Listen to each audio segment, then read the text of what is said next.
Today we are back with more Teenage Mutant Ninja Turtles. Got April O'Neil and Splinter. Front of the package looks the same as all the other packages with the turtles. Underneath it says Loyal Turtle Ally from above the sewers. At the back we have a picture of April O'Neil. She's kind of sporting that Dreamworks character kind of look. That smug little smile. But for her bio it says April O'Neil may not fit in at school with her peers. Really? I didn't know that. She seems like a cool kind of girl. But when it comes to turtles, she's all about Team Green. April is a turtle's link to the real world. Ever since she was thrown into their lives when the Krang kidnapped her genius father. Clever and independent, this gal's got guts to spare and a mind of a mischief. Get ready, turtles. Splinter is even teaching her ways of the ninja. This is April O'Neil of her package, and I can tell you right away she's a very basic figure. Like, the turtles are, if you go back to my review, there's so much articulation and detail, and there's so much you can do with them. This just feels like, hey, I should have paid a little less for her. But we'll start with the articulation, because it's much different than turtles.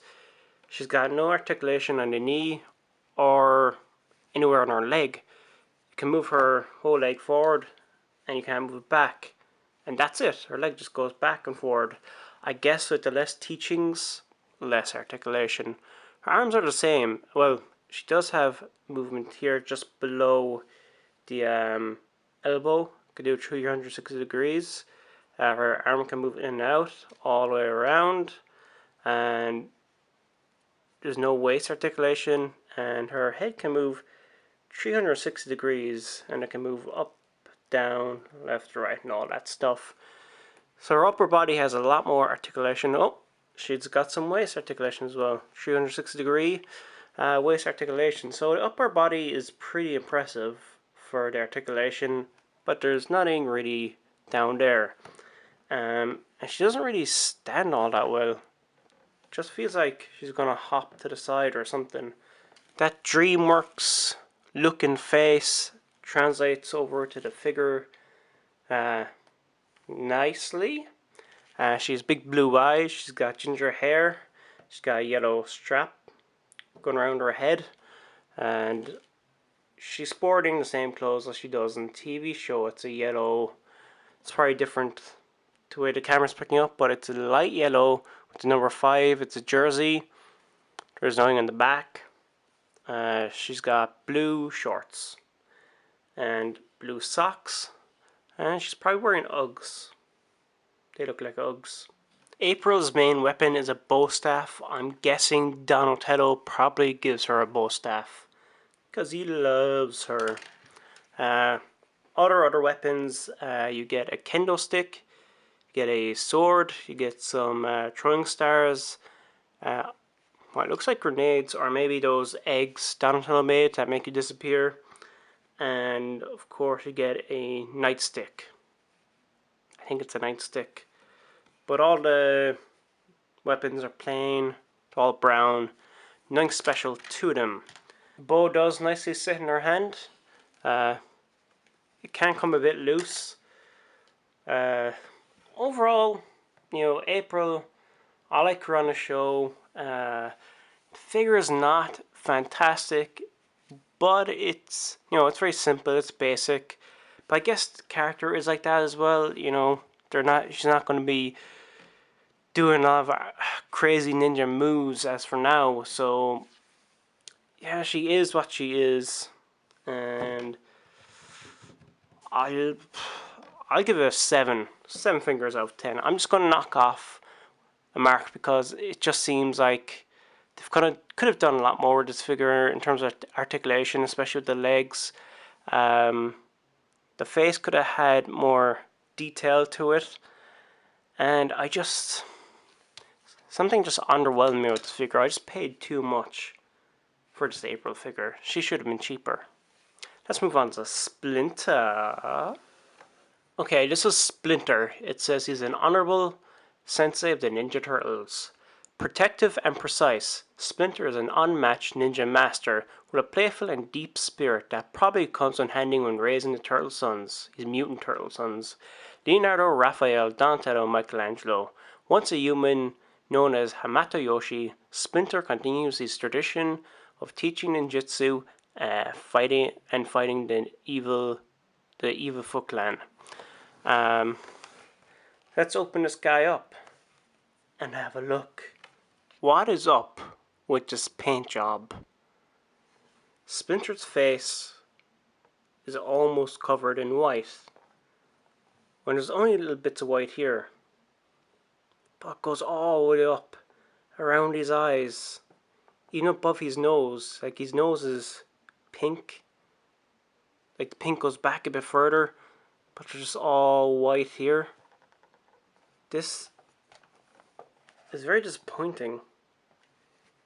You know, it looks like a Splinter character, but just doesn't look like Splinter from the show. He looks like a panda crossed with a rabbit. And that looks like drool coming down his mouth. I mean, the head sculpt is nice, but it's just not the right colors. Those colors here should have expanded up here a bit more. Also, Splinter looks way too aggressive. He's not really calm, as you can see in the box back here. He's kind of got a calm, nice look to him, as he always does. But now he's just like, it's like he's got rabies or something. And the inside of his ears aren't even painted pink. Just a lazy paint job. With Splinter, you get his tail separate. You have to plug it in. This is disgusting. This is absolute disgusting. Let me stick this in. There we go. Now his tail is in. His tail can twirl. Yay! He can trip people up. I do like the feeling of this cloth here. It's rubbery, can move her along, but as it goes up it gets solid. And I like his hands. I like the way his hands are made and molded, sculpted and whatnot. I like the color of the bandages here.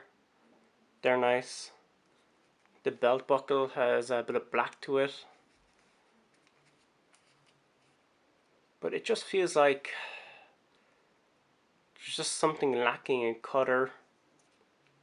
Like that black breaks up the waistline a bit, but there's not much else there.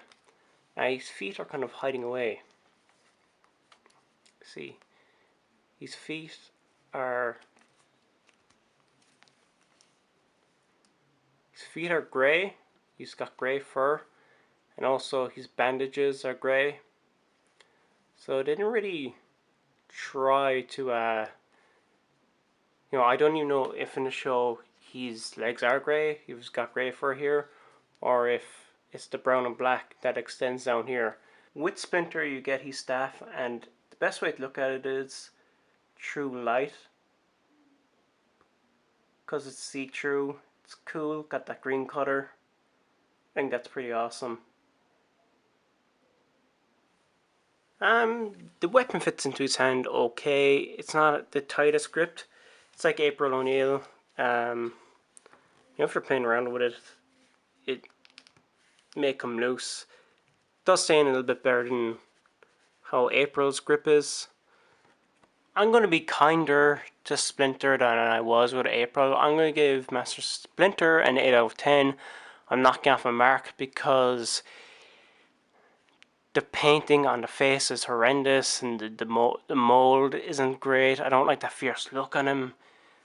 He should be calmer looking. But other than that, he is a nice figure. I mean, I plan on getting the whole set of Teenage Mutant Ninja Turtles from this Nickelodeon line from Playmates. So it's a must to have these.